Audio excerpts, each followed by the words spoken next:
Welcome to the Amazing Grace Talk podcast. Conversations that explore how God has pursued those He has made in His image. My wife and host, Erika Seamayer-Williamson, is on a journey to meet everyday people who have experienced a radical encounter with the divine presence of unconditional love. These are the stories that remind us why God's grace is amazing.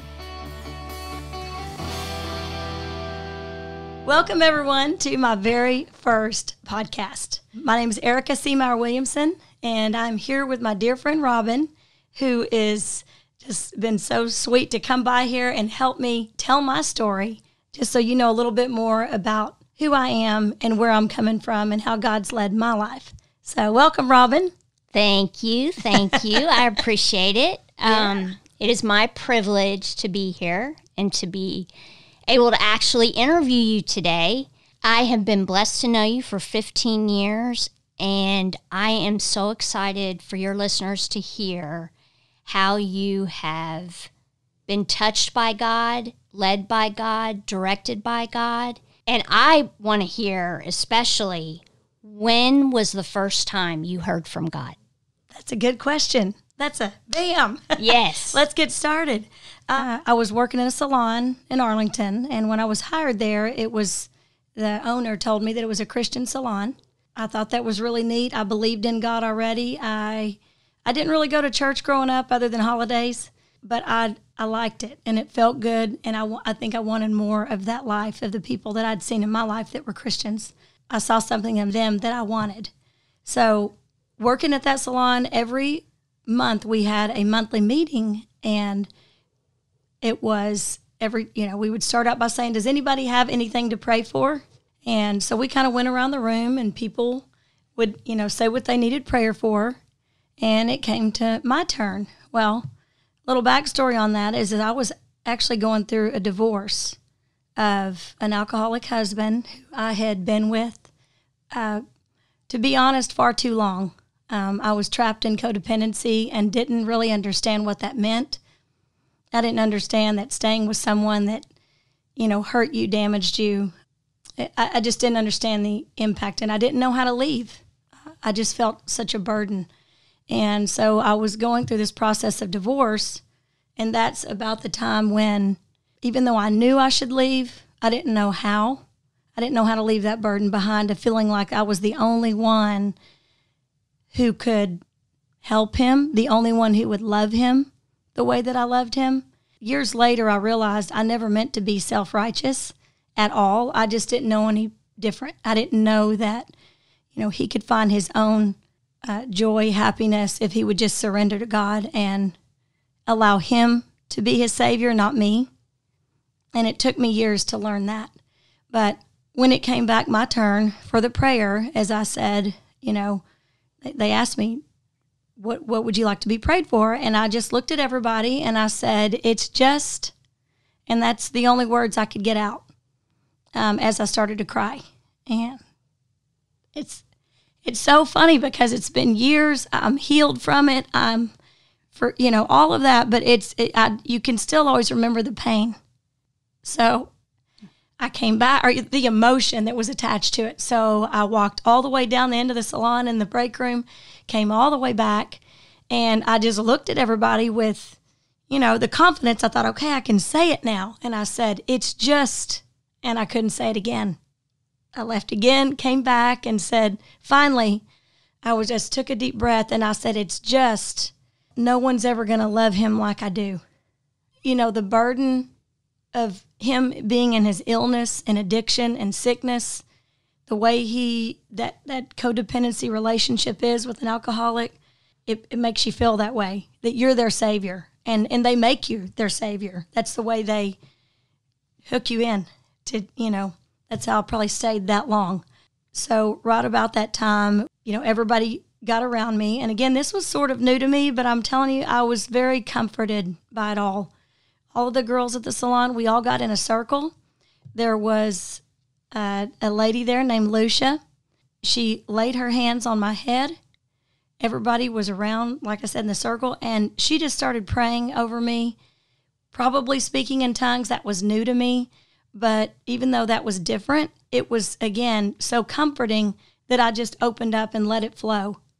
When that prayer was over, the burden of that feeling that I had for 12 years, I dated for 6. This was my high school boyfriend, dated for 6 and married for 6. All that time of that burden was lifted in that single prayer. And I believe that at that point is when I really started seeking and going to church and really changing my life over, was at that point. You had mentioned someone was speaking in tongues. Mm-hmm. Just for the listeners, a lot of people don't know what that's all about. Mm-hmm. Are you able to tell me or describe to me what that is or what it is defined as? Well, it's basically just a prayer language. And there are many parts, many places in the Bible that you can, now we can Google these things and look them up to really tell you more details about it. But it's really a prayer language. So she was basically allowing the Holy Spirit to come through her to release me of that burden. Okay. And you really felt it. It was lifted. I mean, it was literally like I felt all the burden and heaviness in the world on my shoulders to when that prayer was over. I didn't feel guilty. I didn't feel sad that I was leaving him because I knew at that point it wasn't my burden anymore. We had released that, and now it was in God's hands, not mine, which is where it should have been all along. I just didn't know any better. I mean, oh my gosh, that's amazing. Yeah, that's something that I definitely want listeners to know, that prayer is powerful, and God does listen to our prayers, for sure. Well, I know that you and I have talked a lot about forgiveness, mm-hmm. and I actually have friends who feel they have a strong faith, call themselves Christians, mm-hmm. but then there are people in their life who have done things to them that they cannot forgive. Right. And they're okay with that. What is your thought on that? How important is forgiveness? If you don't have forgiveness, you're just walking around with a burden. Say someone's done something to you, and of course it could be horrible. I have plenty of my own stories. It can be the most horrible thing in the world. But if you don't forgive, forgiveness doesn't it doesn't approve or say it was okay what the person did, but it releases you from the burden. Is there a time you realize you hadn't forgiven someone? So when I left my daughter's dad, she was only 1 year old. She was just one. I was a single mom for 16 years. That's amazing. It's a long time. Yes. It's a long time. And, I didn't know at the time that it was because of unforgiveness. I wouldn't have known, because even though I had been going to a church, I had been going to Fellowship Church in downtown Dallas, loved the church. I grew so much from this church. Ed Young's the pastor there. I thought it was, my daughter was in on Wednesday nights. We were at church on Wednesday night. We were there Sunday. We volunteered. We served. Okay, wait a minute. How did you know to do all these things? From Lucia? Or did you just start teaching yourself? Or how did you become so wise to know to do these things? I wanted to do it for my daughter. I mean, I knew it was good for me, but to raise her in an environment that she would have an opportunity to always be able to have that community to lean on people, I really just think it was God put it in me. I do, because from the time she was born, I left when she was 1, and then really we went to church here and there until she was about in 3rd, 4th grade. Like we were going different places. And I just knew, I don't know, it was like a lifeline. It's like that, get to church. That's where you're going to find your comfort and some direction to help raise your children, because she didn't really have that with her father. So it wasn't until she was in about 5th grade is when Fellowship and Grapevine had a satellite church in downtown Dallas. And we lived in downtown Dallas, found the church, and we literally became, and we went, he would preach in a way to me. I mean, I would say I was still, even though I'd believed a long time, I would call myself a baby Christian. I was listening to the sermons. I was, volunteering, doing all these things. But along the way, I remember being, different sermons being tapped on the shoulder, like convicted, like, hey, there's something that you're not supposed to be doing that you need to turn that over to God. And just through that process, I really felt like I was growing a lot, and really, even he had done a whole series on forgiveness. And here's the thing, it's so important. People think that they understand forgiveness, but so many times they don't at all, because it had been all those years. And I know for a fact now that I was single all those years because of unforgiveness. There's a program called The Road Adventure. It's up in Richardson. One of my best girlfriends had gone, and she said, now listen, you're going. You just pick a date and you're going. So I picked a date and I went. And this was after I'd been going to church for, 8 years or something, thought I was rocking along, doing fine, doing okay. Well, wait a minute. Yeah. So what is this, a camp? You go away somewhere, or is it a workshop? Or? It's kind of like a workshop, but it's 3 different weekends. They do have other workshops, if that's what you want to call it, but it's part 1, part 2, and part 3 are the main parts. And I did go to all 3 of those. They're like 10 days apart.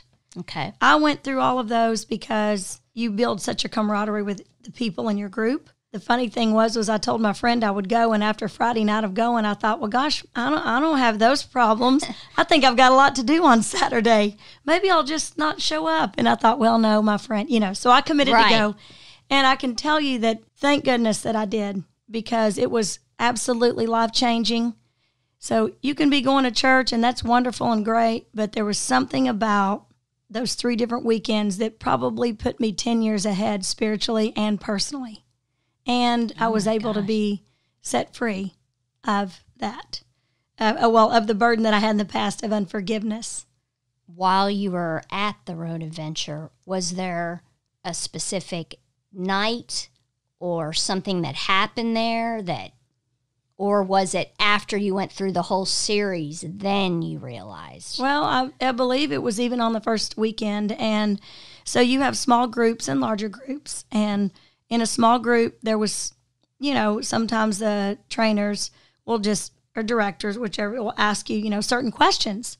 And I still to this day can't remember that question, but whatever it was, I was having trouble opening up, and I didn't know how to open up. And then the director comes around and says, you have a wall built up so high, nobody's getting through.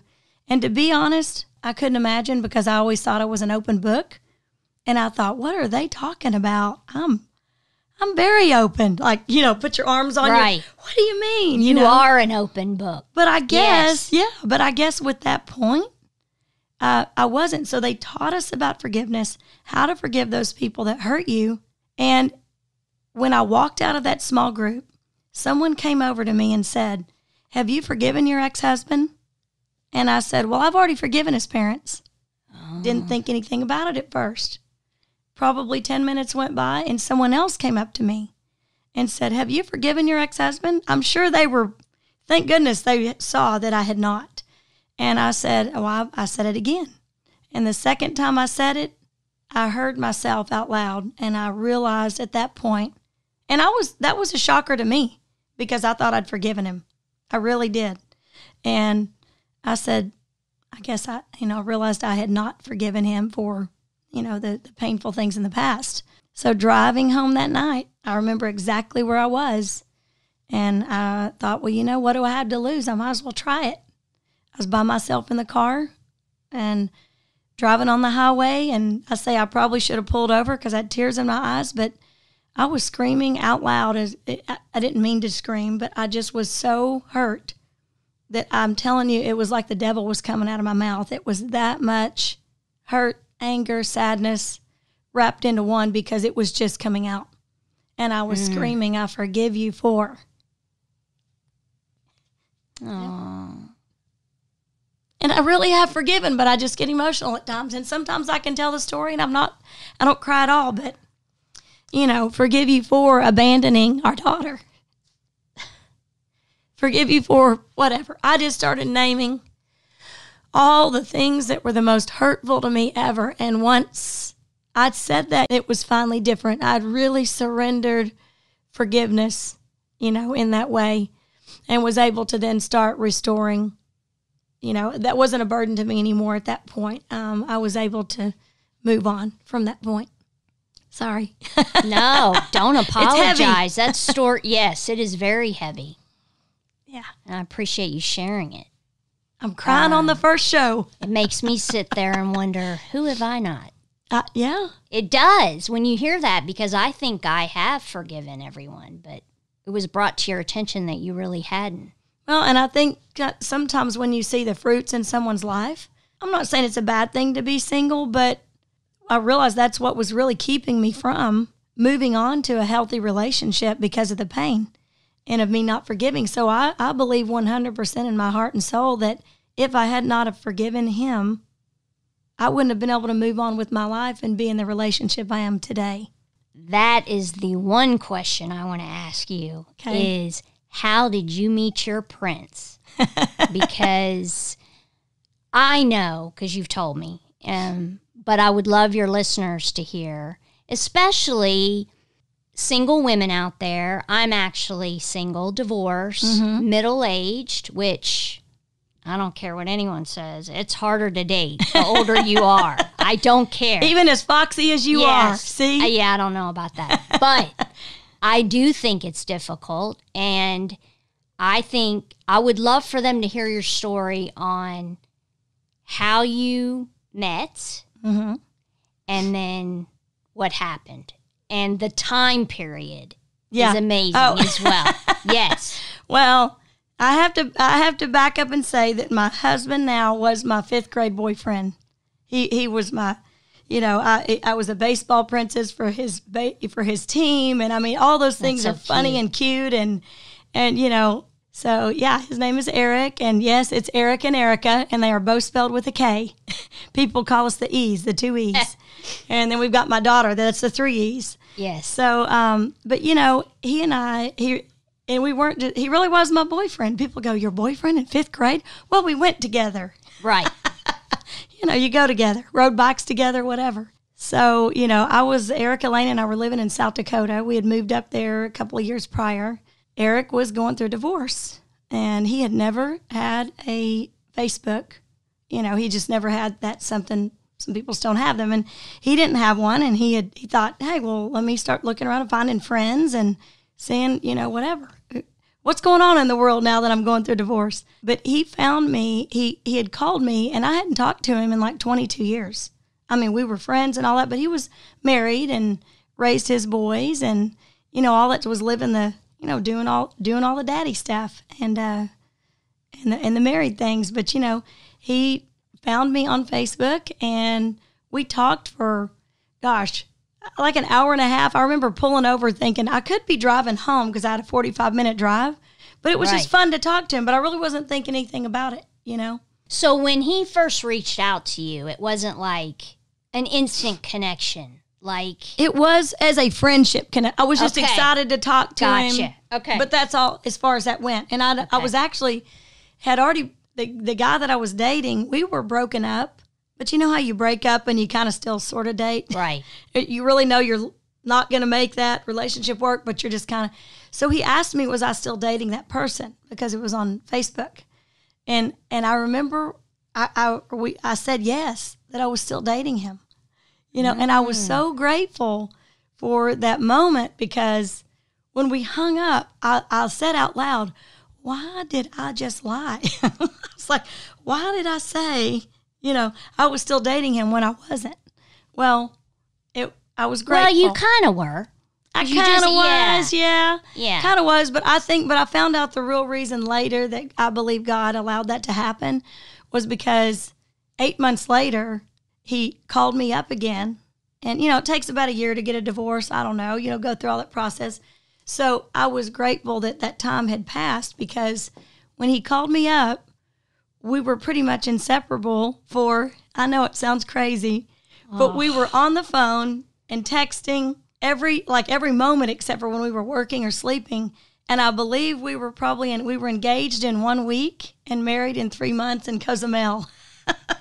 Good Lord. And hey, typically, and you know what? I always remembered, our pastor years ago saying, you need to go through all 4 seasons with. Right. And I do believe. Oh, yeah. I've heard that. And I believe that's a good thing and a good, thing to believe in. However, sometimes you have a God encounter because he's the love of my life, better than I could have hoped for, dreamed for, prayed for, times 10. I just can't even imagine that, and I'm so grateful that I released, and was able to forgive my ex-husband and forgive those things that hurt me so I could move on to this relationship. And, so we were married that fast. And then the funny part is that I think on the 3rd day, he had said something like, well, when you come back, maybe we can go to the lake or something.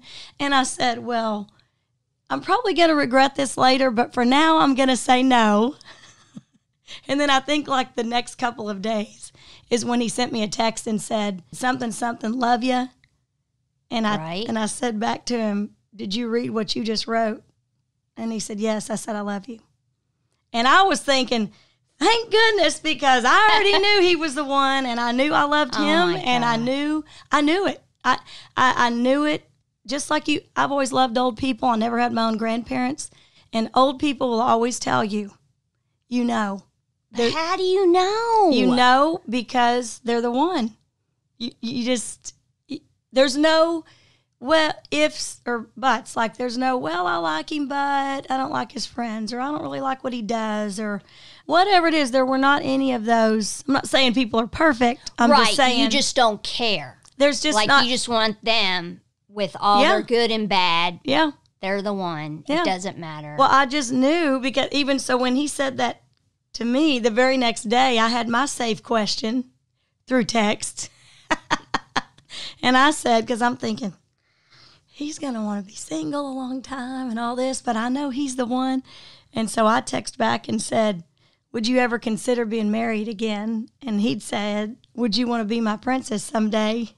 And I don't mean to make that corny, but because I was the baseball princess for the team, it was always cute for us. Right. He said, would you want to be my, princess someday? And I said, I'd love to. And that was it. See, I'm getting goosebumps again hearing that story. And I'm sure other women are as well. Mm-hmm. It's amazing. I dated plenty of frogs. See, I was on dating sites and things for years, and believe me, I hated dating. Oh, my gosh. The wonderful thing about Erik is he already knew me. He already knew me. Actually, I didn't have to go and speak about my character and just start all over again. Some people like that. That's exhausting to me. And the fact that he already knew me was comforting. And he flew up from Dallas 2 weeks later, and we were already engaged. And what I was thinking was, hey, he's going to get off this plane. What if he walks this way or looks this way? I hadn't seen him in 22 years. Oh, so, okay, wait a minute. So all that 10 days, 2 weeks that you just talked about, you hadn't seen it? No. I know it sounds crazy. Oh my. That is insane. Because you're right. Yeah. Because you have to have that physical connection. Because it doesn't, I'd only seen like 2 pictures of him because he really hadn't been on Facebook, and I've got 1 million pictures. Yes. He had seen plenty of me. Right. And I'll get him on sometime to tell the story because he has the same background I've had with someone in addiction. And so when we met up, it just was like everything's so easy and life is so fun and so not full of burdens and things like that. It just worked. It feels crazy to me now. I can't believe that happened. But at the time, it didn't feel that way at all. I knew he was for me. And he felt the same way. And I'm grateful every single day for my husband. He is such a servant. Yes, and you always say, oh, God, she's spoiled right. We'll be on the phone, and you're like, oh, what's he doing for you now? She is rotten to the core. And I'm grateful for it. You deserve it. And I'm grateful for it. You do. Yeah. We feel like that about each other, so it's good. I never get tired of hearing that story. I love it. Thank you so much for allowing me to come and be on your first episode of your podcast. I was blown away when you asked me. Really? I would not want to do anything else today other than this. You have been a dear friend to me, one of the wisest individuals I've ever met, and you've changed my life for the better. So I appreciate it. Don't make me cry again. I'm not. Oh, that is awesome. And, that is what I hope to do with this podcast is to, share with people. My story is not to brag. It's not a bragging story. It's a story to brag on, not me, but God. I feel like if you give your life to God and turn your problems over to Him, He will bring you blessings that you can't even imagine. And that's what I really hope to share with everyone listening, whether it's, sometimes I'll have just my own stories, my own subjects that I feel like God's whispered to me to share. And sometimes it'll be, other great people that I know that have a story to share as well. So, well, Robin, thank you for being on the show today. Thank you for guiding me and leading me through my story. And thanks to everyone else for listening. And I'm so grateful for everyone just giving me this opportunity to share these stories with everyone. So please subscribe to the podcast, write a good review if you like, and share with your friends on social media. We'll see you next time on Amazing Grace Talk.